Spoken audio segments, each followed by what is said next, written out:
welcome to another episode of Scripting Then Podcast. Today with us we have Alex Olivier. And please, Alex, introduce yourself and then we'll start talking. Yeah, hi. Thanks for having me. Hi, everyone. I'm Alex Olivier. I am a software engineer at heart, turned to the dark world of product, and now spending my time working on solving a pain I had in lots of previous lives and previous companies around authorization on the project and product Cerbos, where I'm a co-founder and chief product officer. Awesome. Yes, and we're definitely gonna touch on that pain, because today we're gonna be talking about the journey from MVP into maturity, essentially, or to put it bluntly, what happens after we just deployed our first version of our product, and then we say, well, now, what comes next? It's working, it's in the servers, but it's definitely missing a lot of features, it's definitely missing a lot of things. So I just want to go through that journey with you. So let's just answer that question first, and then we'll go into more specific things. But what comes after the MVP? Yeah, great question. So I've spent a lot of time myself building little hacky projects in my spare time, and then in my day job building and scaling software from early days of my career working at Microsoft in like their consulting arm. So seeing massive enterprise projects that take X number of years to complete, seeing those through. But then also in the world of startups. So I've worked as just a straight off full stack developer, and then gone to tech lead and even into like the sales engineering side of things, eventually into a product. So I've actually seen development of lots of different products and lots of different verticals at both small and large companies. And I've done a bit of consulting on the side for businesses and just trying to get off the ground with their first version when they've been struggling to find a technical co-founder and such. So I've seen quite a lot of great MVPs where you can go the very extreme method where your MVP is just a Google form or a type form, and then some magic behind the scenes, and you get an email with some output which is being done by some poor suffering founder who's desperately trying to get an idea off the ground. But you get the slightly more mature ones that I built on top of one of these like low code, no code type systems, which is great to kind of validate test the idea. But then it really does come this point, and I always put this point down to the moment you start accepting money for your product, where you do need to start taking a bit more thought and ownership over kind of your underlying technology. Because it's all very well, you've got this great validated problem, you're out in the market, you've got willing users, you've got now people that are willing to part with their hard-earned cash for your product. So I always look at it as kind of, it's a bit of a moral Absolutely. thing, but you have that responsibility to make sure what you're designing and what you're building and ultimately what people are paying for and exchanging cash for, to be stable and scalable, secure, reliable. And there's a number of things that I've always kind of gone through when talking to various businesses and myself as a bit of a checklist of things to get in place before I really kind of push the button and go live to a larger audience beyond that small MVP group. So there's kind of 5 different buckets. And I guess we can dive into each one separately. But I always look at scalability. So not necessarily building a system ready for hundreds of thousands of users, those kind of things, but scalability in the sense of you're going to get more traffic on, you're probably going to spend money on marketing. You don't want users landing on your site or your app to have a bad experience. So just making sure whatever you're running on can grow with you. So I'm sure, Fernando, you've probably spun up a small DigitalOcean droplet or a small thing in maybe Vercel these days, and it's great, gets you very far. But can the way things are architected scale up to kind of meet that? And it's not just the physical service, but also like the underlying databases and these sort of things. Or if you're using like a database as a service backend or something like Firestore with Firebase, is the system be able to scale, but also the data model being able to scale is one aspect. Security is obviously the next one and kind of front of mind for me, and this is why ultimately I work on Cerbos. In the early days, you could probably get by without having very detailed user roles or access patterns or access controls and those sort of things in place. You might get away with, if the user email address is your company domain, then they can do everything. If not, then they're a user and they're kind of stuck in those sort of things. Very easy to kind of get up and running. You can hard code all that logic. But the moment you start scaling up, the moment you start bringing, if you're particularly B2B, bringing larger businesses on, having those tighter access models is going to be not necessarily going to win business, but it will be a make or break for a deal. Yeah. And I've been burned plenty of times like that in the past with some massive companies. Security is the next one. Reliability monitoring. So, is your system reliable? Is it staying up? Are you getting good API response times, etc.? If you're going to get these massive traffic spikes, is your API just going to fall over? These sort of things. So, being sensible in terms of having using something like Cloudflare in front of your site to kind of handle all the bots and all that sort of stuff that may occur. And then on the flip side, making sure you have the right monitoring in place. So you can't understand what's happening if it's not monitored. So you get a lot out of the box with some of these existing sort of solutions and cloud providers. But are there any specific actions or specific API calls or things inside your system that are kind of critical? Maybe adding in some bit of extra monitoring around that. And there's a whole great ecosystem of tooling out there to help you with that. And then kind of away from the more technical side of things. So I'm now focused very much on product. So the number one thing for me is getting feedback and getting input from our users. Like, what are people liking with Cerbos? Where are people getting stuck? Where are people getting annoyed? Where are people dropping out the journey? So there's a mixture of like making sure your sort of analytics-y stuff is in place, but also making sure you have those communication channels open. So with us, with Cerbos, we use a in-app chat tool called Crisp, which I recommend. But you're kind of familiar with Intercom and these style tools, very low friction way of communicating, and then also looking at things like your communities, like Discord, those sort of things also work well. And the final one I always kind of go through kind of companies that are getting going is probably the least sexy of them all, but it's kind of the compliance and the legal side of things. I helped found a platform in the States called Manatee, which is like a cognitive behavioral therapy management platform for children and family. And obviously there's very sensitive data in there, and you have all sorts of extra regulatory hurdles to meet, and rightfully so, to make sure you tick all the boxes and are handling data as you should. I always tell a story, like I did a computer science degree here in the UK at university, and lots of interesting modules, going into compilers, how processes work, formal specification, etc. But the one module which I probably have referred back to the most in my career is the one that was the least sexy on the curriculum, which was like the legal and ethics of computer science, where we went through things like data security, data protection, the ethical side of things as well. And that's actually one that is worth reading up and reading into if you've maybe just getting into coding or getting into development. There's this whole other world that will ultimately give you requirements for kind of your software, but making sure, we're in the now the world of GDPR, CCPA, all these other kind of regulatory frameworks, make sure you comply with it. And if you're particularly going into markets, healthcare being an obvious one, or anything to do with finance, you've got all the different, PCI compliance, compliance, et cetera, to worry about. And those are things that definitely come with the maturity side of things. So they're the 5 factors. No, I like that. I like how you broke them up, but essentially the trigger to start thinking about everything else, about anything, any of these categories is just, am I charging money? Am I liable? Am I responsible for serving a product or a service because people are now paying for it? I like that, definitely. And honestly, I would like to make an episode on each of these categories because each of them is very interesting. But today we're going to focus on security. And so you definitely are close to it because of Cerbos, because of your work, because of your experience.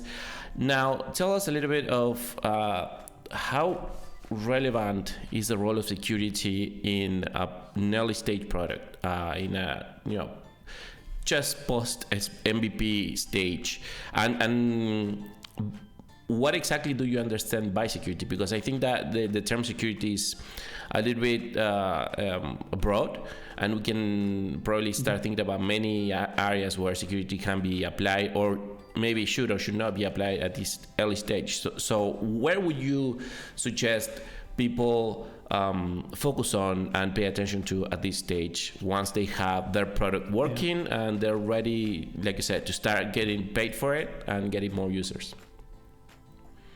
Yeah, so I kind of look at it on two fronts. Firstly, I'd look at it as from like kind of the customer point of view and their kind of journey. So how are they interacting with the application? So the first thing they're probably going to be doing is signing up and authenticating with the application, and they have a session inside your app. We are very fortunate to be in a world now where there's some great authentication systems out there. It's very rare, and it's probably worth maybe a bit of a broader discussion inside of your business if you're building your own authentication system. You know, either pick one of these services off the shelf, buy in the service. So if you were to buy one, maybe go and look at Auth0 or Clerk or Super Tokens, one of these things. Equally, if you want to do something a bit more self-hosted, again, don't build an authentication system. Go and pick and self-host a Super Tokens, for example, or go and look at Fusion Auth or one of these other IAM IDP type solutions. And the reason for that is, firstly, if your guest's getting going, money's probably going to be a bit tight. You don't want to be burning 2, 3, 4, 5, 6 weeks or even months if it's going to be a complicated solution building out an authentication platform. That's like just commoditized at this point. Go and pick one off the shelf. And it's commoditized to the point where you get all the feature sets, you get out of the box all the capabilities that people expect these days. So log in with Google, log in with GitHub, all those sort of things. And also you're not having to deal with things like picking a encryption algorithm or how you hash and sort your passwords and those sort of things. Just the world's moved on. Pass keys are now here. That's the thing. AuthKit is another solution to go look at. I recommend from WorkOS. Authentication is a solved problem. Don't waste time doing it. Pick a solution off the shelf. Off you go. The next step, and this is where kind of why we started building Cerbos, is okay, great. You now authenticated someone. You now know who they are. But what can they actually do inside your application? So at the start, I was talking about maybe you have a very simple logic that says if this person's email address ends in your company domain, they're an admin, they can do everything. Otherwise, they're just a user. They should be limited. Most applications these days, particularly if you're working like the B2B space, are really about workflows between different user roles interacting. So, for example, in one of my previous jobs, I was leading product for a supply chain system. So you have buyers, you have sellers, you have shippers, you have custom brokers, and they all need to interact with different kind of controls and different permissions to do their roles.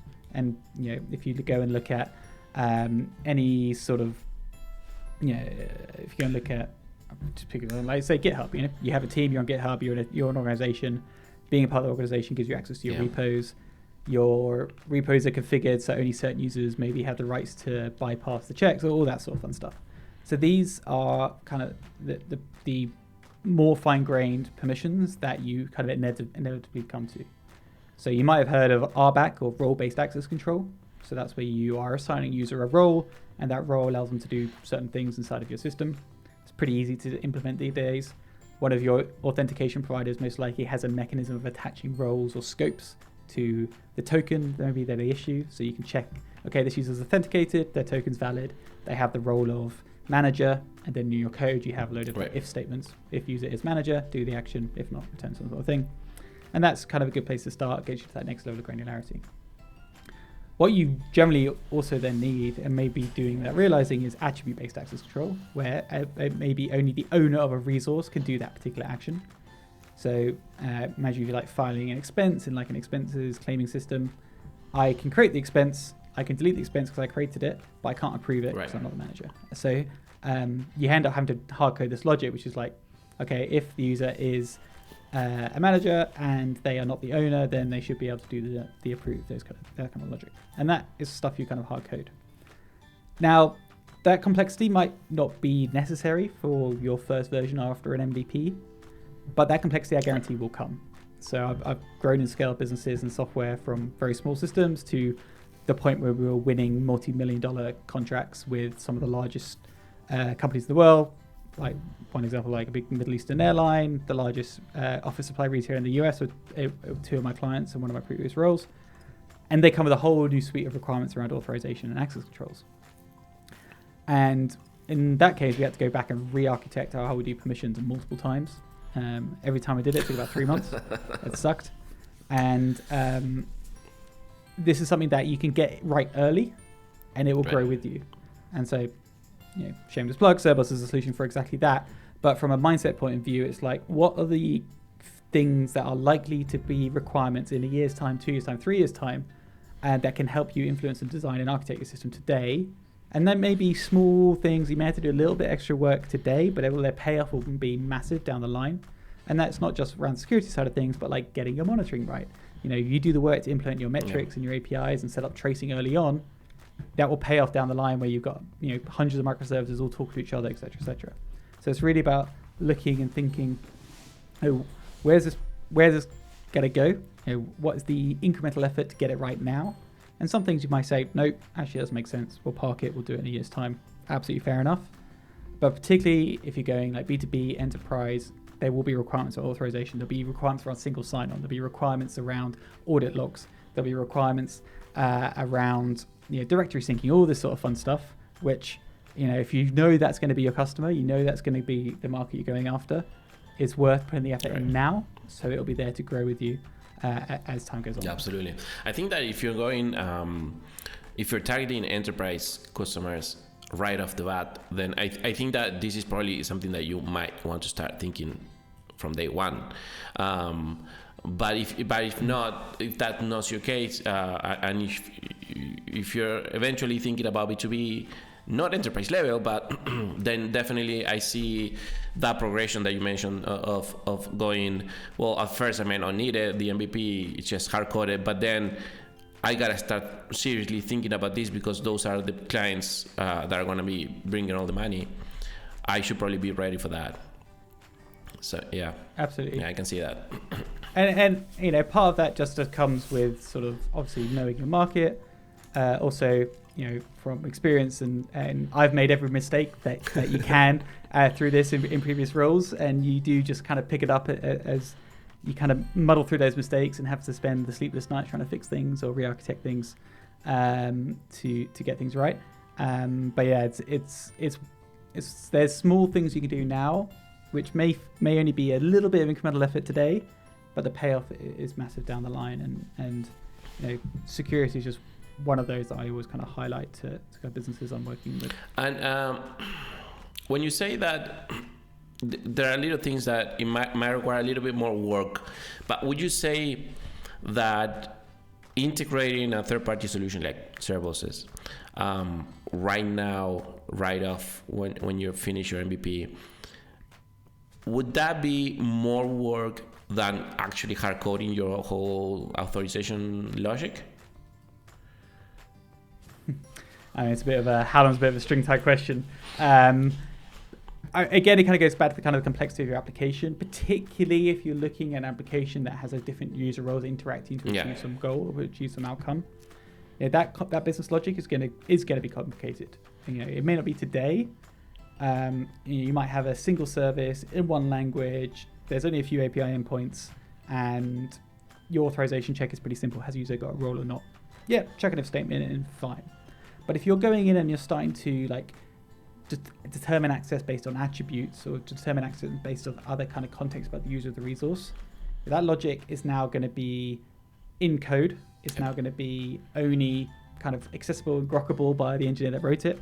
And if we look at the world now where, I hate to always bring it up, but like AI, blah, blah, blah, that whole world, for example, is in Python. That is the de facto language. Some C optimization, but ultimately it's Python and all those kind of models and such. Most web applications we're seeing today, particularly the ones we see with Cerbos, are you're using TypeScript or Go or one of those kind of languages. But if you're building a system that has some sort of LLM component, you now have some service that's going to be in Go or JavaScript, whatever, and you have another service that's going to be in Python, and you might have some legacy components in Java or whatever. To do authorization properly, you're going to have to implement that authorization logic in n number of services and n number of languages. That means the work is basically multiplied because you're going to take those business requirements and have to go through this logical translation into each of the relevant programming languages. And not just once, but the moment the requirements change, you want to add a new role. That sounds like a nightmare. That sounds like a nightmare. Yeah, absolutely. Then you have to touch all this code. You have to retest it or redeploy it all independently, and hope you have some rock star, quote 10x engineer that can do all that all at once. In reality, you'll have multiple people working on it. So the incremental effort of going through and using a decoupled authorization system like a Cerbos or one of the other solutions out there, you make, rather than hard coding that logic across all those services in different languages, it's now a standalone service. It's an authorization service, a box on your architecture diagram. It's deployed in your Kubernetes cluster. It's deployed wherever around alongside your application. And that's the self-contained service that does all the authorization. So now each of your services now doesn't have to have the hard logic hard coded into it. You just do the extra step, the implementation, to send the context to that service. That service, based on authorization policy, makes a decision. And now each service just simply has to handle an allow or deny decision. And they're no longer having that logic hard coded. So when those requirements change, you just update that essential service, and all the other applications are up to date. Okay.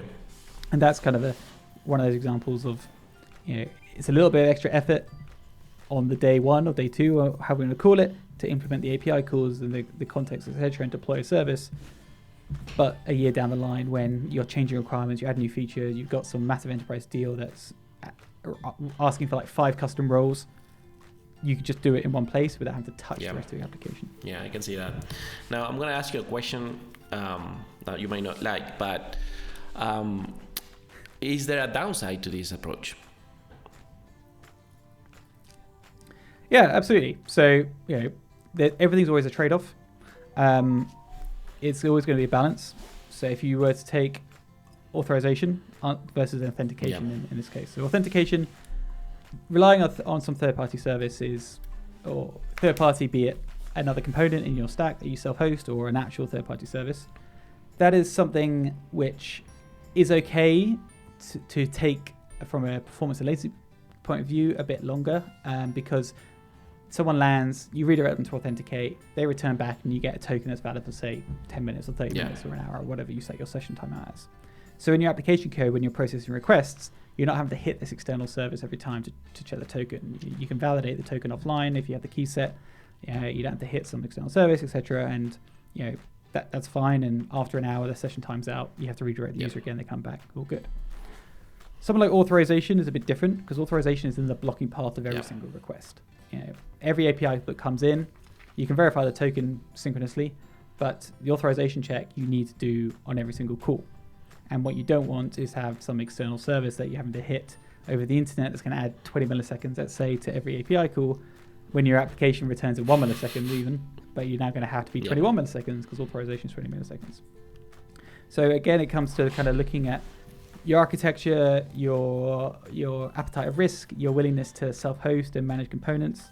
So when it comes to access controls, looking, is there a self-hosted version of component that I can run right alongside my application? Is this thing required a big heavy database? Is it stateful? Can it horizontally scale? The actual interface it speaks over, is it REST? Is it gRPC? Is it just a Unix socket? All these kind of things you can do to get all the benefits of a decoupled approach, but still make it feel like a native component.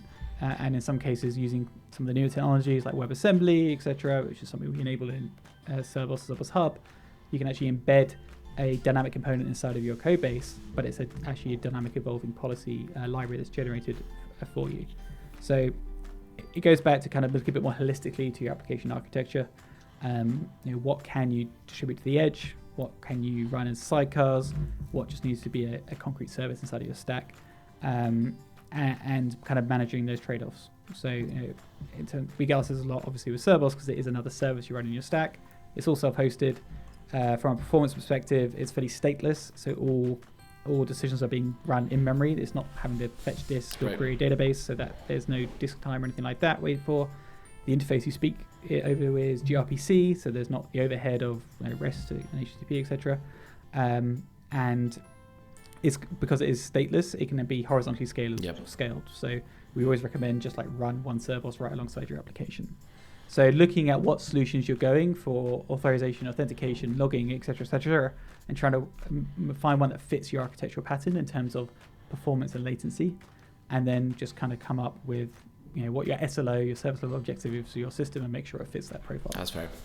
Yeah, definitely. That was kind of when I was learning about you guys, that was kind of my question. I see the benefit of extracting that logic from my code, but it's like you said, authorization happens every single request. So I need to hit an external resource now on every external resource, on every request. But I can see that there are many solutions, many ways to improve implement it, keeping performance in mind to not affect the final product as much, at least. Definitely, I see a trade-off. All right. Yeah, I mean, in all likelihood, your API handler is going to be hitting a database. It might be hitting a cache. They're all off-box requests as well. And especially if you now look in the world where things like Planet Scale are taking the world by storm, where you have a cloud-hosted database, which to me still feels a bit backwards from everything I've learned and my own experience. But we're in a world where the internet's fast. You get co-located with VPCs, etc., etc. Private gateways and such. You can hit performance numbers that are decent for that. And then, it's really just kind of an architectural decision. And with Cerbos, we always sort of keep an eye on our performance, etc. So we know that our rule evaluation is always sub-millisecond without fail. Anything beyond that is just network. So making sure there's good options for how you can deploy sidecar, using an efficient protocol, these sort of things, to keep things as snappy as possible. That's fair. And we just hope that the trade-offs are worth it. That's the main thing. Yeah, absolutely. But I can see that. The fact that and this goes back to when you were explaining the benefits of it and the trade-offs. The fact that you remove the need to code this, just it's not that it's going to scale, which will. It's not that it's going to be flexible, which will. It's just that you're literally removing one preoccupation from my mind. I'm no longer thinking about authorization anymore.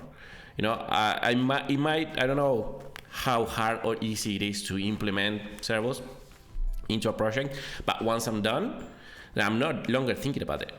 I'm thinking about any other features or things that I want to add to my project, but that's no longer a problem. I'm just thinking about if a new requirement comes, I'm just thinking, well, I have to log in and create that role or whatever, or configure that change. But it's going to happen on an external interface, and it's not going to happen on my code. It's one less worry. That's fantastic. Yeah, absolutely. And I know this is like the scripting Dem podcast, and we're developers here, etc. But if you're kind of building a business, you're probably going to have a point. You'll have a product manager, and you'll have a security team, you'll have a sales team, etc. And these are all going to be kind of funneling requirements in. And if in the quote unquote old world, some horrible Jira ticket will land in there, or your GitHub issue will land in there, and you're like, oh god, now I've got to change this like paragraphs and paragraphs of text into actual code. What we've actually seen with Cerbos and the way we do it by decoupling it out of the application code, and it's actually in a policy language which is human readable. It's YAML at its core. Love it or hate it, YAML is here to stay. Which clearly defines, here are the different resource types, here are the different actions, and here are the conditions which must be met for an action to be done or not, or be allowed or not. And what we kind of see and what we've heard from our users is actually for the first time, the product manager or even the security team has actually been able to manage policies themselves, and the developer hasn't even got to get involved at all. You do that initial implementation, you put in some test cases around it, because you can write unit tests against policy once it's just extracted out like this, and then you just hand it off. And as a developer, you're focused on building capabilities and features. As a product person, you're making sure that you're meeting the requirements of kind of the market, the business, the user, etc. Really, why are you getting a developer to do something when they're not the ones with the requirements? It's the product person. Absolutely. Yeah, I like that approach. Then let me ask you this last question. When would you recommend then not using something like Cerbos? When would you recommend going just hard-coded, building it yourself? Is there a world where that would actually make sense? Yeah, I would say the scenario where we see kind of users not using a solution like Cerbos, because there are others that do kind of deploy this like this, is when it's either applications and processes that are running like on client devices. So they're just like a mobile game, or they're a very limited backend, or it's the model is you're a single user, there's no Right. complexity, you're not interacting with any other users. There is an argument there to kind of keep things simple, just hard code the logic into your code. There's lots of language specific frameworks that you could use even that aren't services or kind of abstracted backends. But in the day and age where you have more and more kind of interaction between users and more add social capabilities to everything, the set of applications and platforms that are just a single user are actually kind of dwindling. And even an application that might be only for a single user, you might have internal tools like a back office system that helps you as a business manage that quite simple user base. But those internal tools need audit logs. Those internal tools need authorization. Those internal tools need authentication. So there's an argument to actually use decoupled authorization as a concept in pretty much any application these days. But if I were to just building like a single user on-device client application thing, then maybe I wouldn't. Yeah, sounds reasonable. All right, that's it. That's most of the time we had. So I want to ask you one last question, which I try to ask all my guests. What would be your number one recommendation to the listeners if this was your podcast about security, about MVP or about software development in general? What would be your number one advice, to people thinking about the product, building the product, or maybe having the product out, their MVP, and thinking about, well, okay, what's next? Unless it is core to your business, don't build it. Pick a solution off the shelf. Be it an open source project that you just run and deploy, or a paid solution, doesn't really matter. Unless, for example, if you take authentication, unless like building authentication is what you're doing as a business, don't build authentication. Your job is ultimately to survive as a business. You've got to spend your time and valuable efforts and money on building the best product for your users. And you do that in the differentiated business layer, not the underlying undifferentiated infrastructure layer. You will live or die based on these kind of decisions. They're not the most sexy things to think about, but these are the bits that every system needs.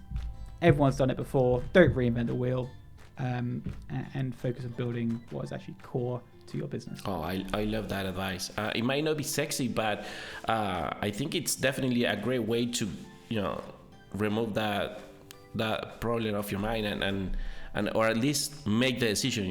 Maybe if you don't know whether you should build it or not, that reasoning there, it's perfect. If it's not core to you, then just don't build it. Just get it from somewhere else. I love it. All right, Alex, thank you so much for your time, for being here, and for the great advice.